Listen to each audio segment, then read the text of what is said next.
This is Niagara Falls, one of the most popular tourist attractions in all of North America, attracting over 9 million visitors each year.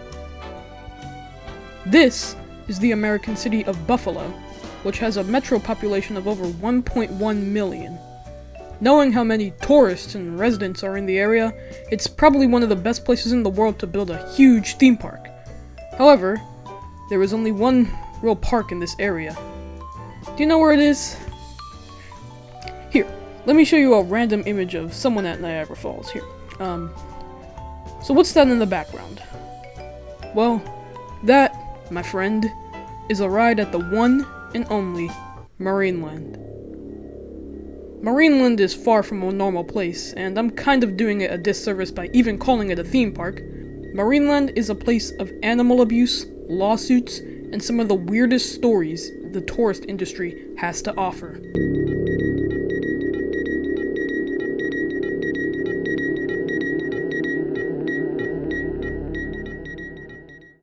But first, we must understand a little bit about the history of Marineland. Marineland was founded in 1961 by Slovenian immigrant Jan Holler. He and a partner purchased a single acre of land to develop an entertainment facility to serve as a secondary attraction to Niagara Falls. He bought 2 tanks for aquatic animals, and ever since then, it has grown to be ginormous. In 1968, Marineland purchased the land of their only true competitor, and in 1976, they bought over 1,000 acres of land. Marineland received some more rides and exhibits and whatever, blah blah blah. Get to the interesting stuff. One interesting thing to notate is the location of Marineland. It is located less than 2 miles away from downtown Niagara Falls, Canada, where many tourists stay. I think there's an argument to be made that Marineland has the best location for a theme park in the world. I can't think of any theme park so close to such a popular attraction and a large city with this little competition. The only other place that could maybe even become slightly competitive with Marineland is Niagara Amusement Park and Splash World, which was recently bought following years of decay and decline. Its future remains to be seen. Other than that, there's Franken Coaster, which is on top of a freaking Burger King. No, seriously. Also, there's size. Marineland has way too much space for its own good, and with only 23 attractions, it should probably be confined to a small space. But no, that could not be further from the truth. This is a graph I spent way too much time working on. Here on the x-axis is the number of rides at a theme park, and on the y-axis is the area of the park in acres. Here we go. So on the far right there is Cedar Point, which sits at 364 acres and 72 rides. Moving to the left a little bit is Six Flags New England, which sits at 235 acres and 62 rides. Next is Holiday World, an independently owned theme park which has 121 acres to its name and 49 rides. Slightly to the left is Kennywood, which owns 80 acres and has 45 rides. Finally, Marineland, with 15 rides and...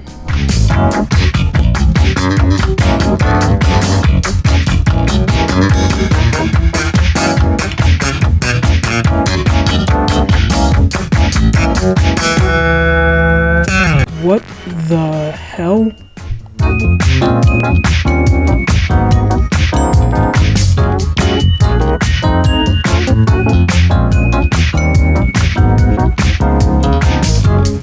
This large amount of space, combined with very few attractions, suggests Marineland values quality over quantity.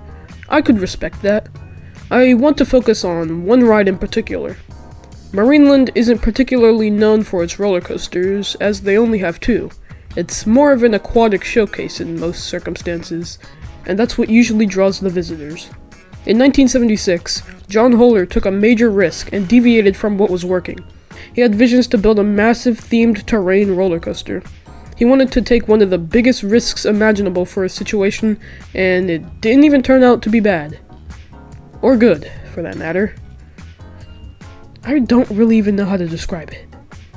The plans for the coaster were ambitious, to say the least. As you could see from the concept art, it suggests there was originally going to be a realistic recreation of both a volcano and a Niagara Falls replica. Both were never fully fleshed out. There also seemed to be a very, very long tunnel, and just a large project overall. And make no mistake, this thing was massive. Covering over 30 acres, this was the largest roller coaster in terms of land acreage covered in the world. I would also like to submit the argument that this is the weirdest roller coaster in the world.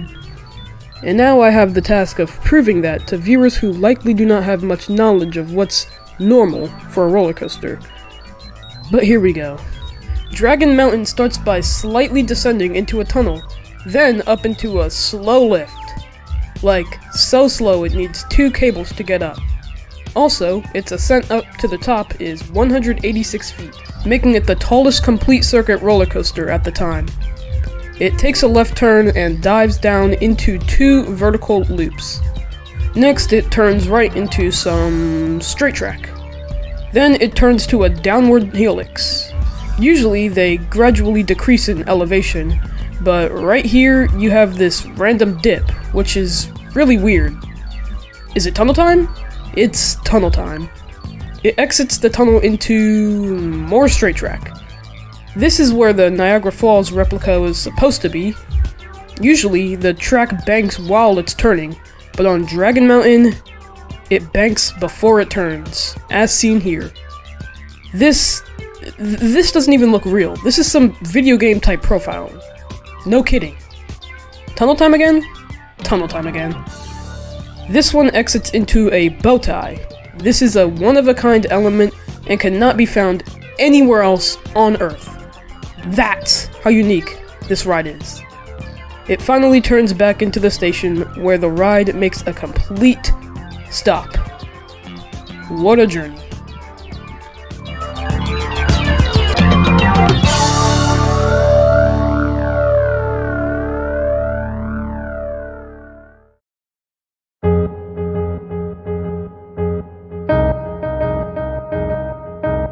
If you know anything about Marineland, it's not going to be about the shows, the owner, the location, Dragon Mountain, or any other weird aspect about this place.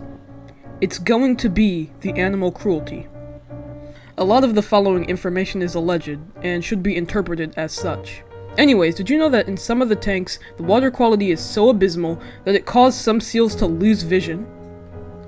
This same nasty water caused, and I quote, one of them even had an eye pop out of its socket when it barked because the water eroded its eye lens away. Several dolphins were losing their skin, which was coming off in chunks in the pools. It gets worse. A 9-month-old beluga whale named Scoot was attacked.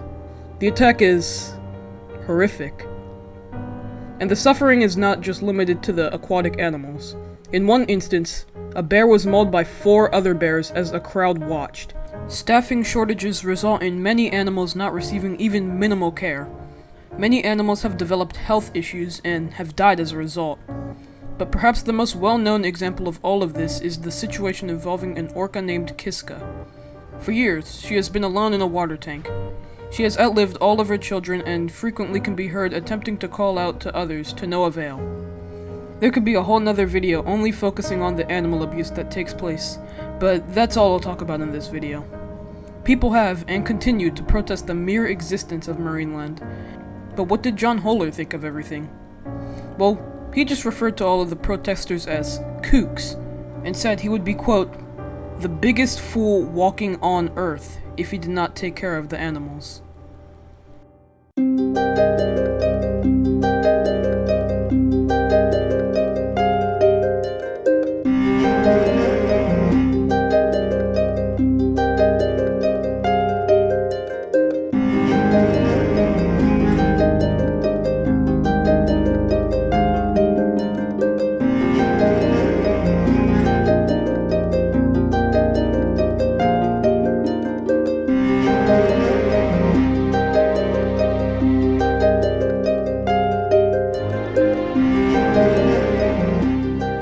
Wow, that was depressing. We really need something to lighten up the mood a bit. Oh, okay. I was getting to you. But yes, let's talk about the lawsuits.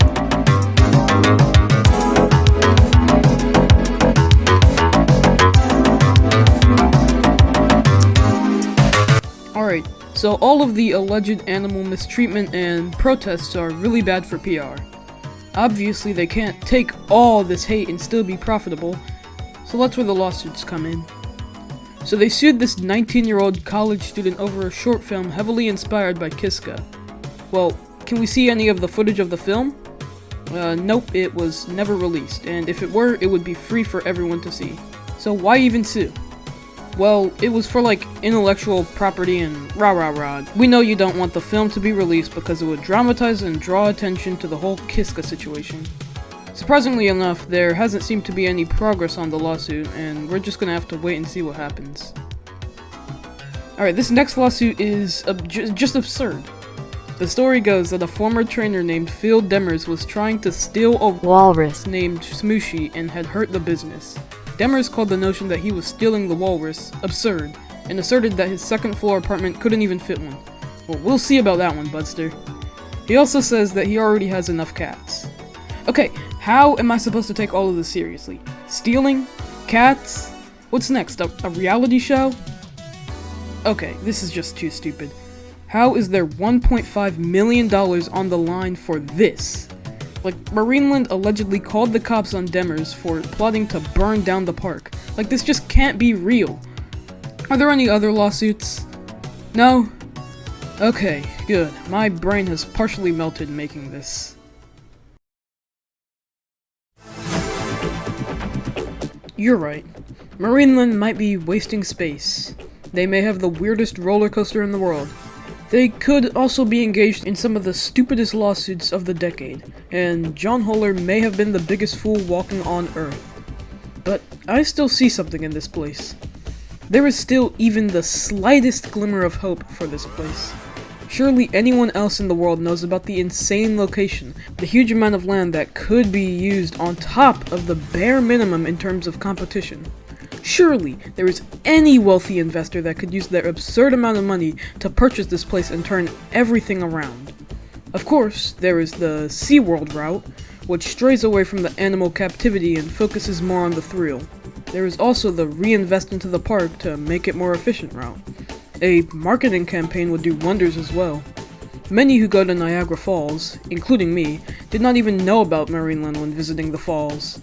This park is invisible when it really should be a go-to. This place has way too much potential just to offer empty parking lots. They just need any sort of interesting and unique attraction. I just want to see a Ferris wheel here. A Gravity Group family coaster isn't too crazy. The place is called Marineland, so why not add some water rides? A singular water slide is a great start. A pool? A simple retheme could go a long way. Again, market. Drop the suits, totally rebrand and stray away from the controversial past. Hell, why not add an observation tower to see the amazing view of Niagara Falls and the surrounding? I just want to make this point very clear once again. Marineland is situated less than 2 miles away from Niagara Falls.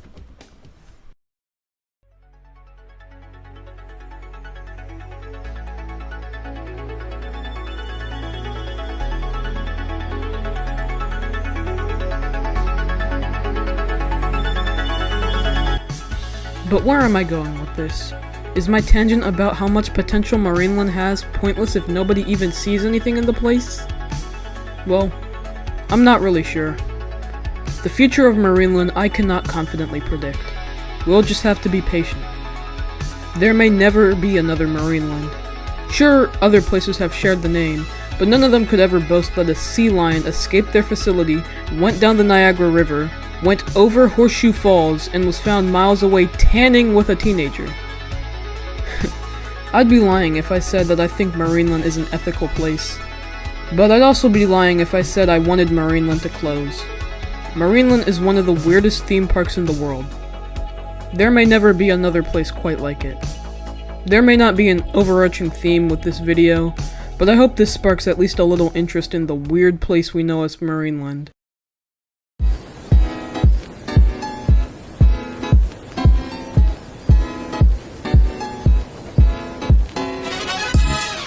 This video is sponsored by me. So if you want to subscribe, that'd be cool, but if you don't, that's also cool. Thanks for watching, and I'll stop talking.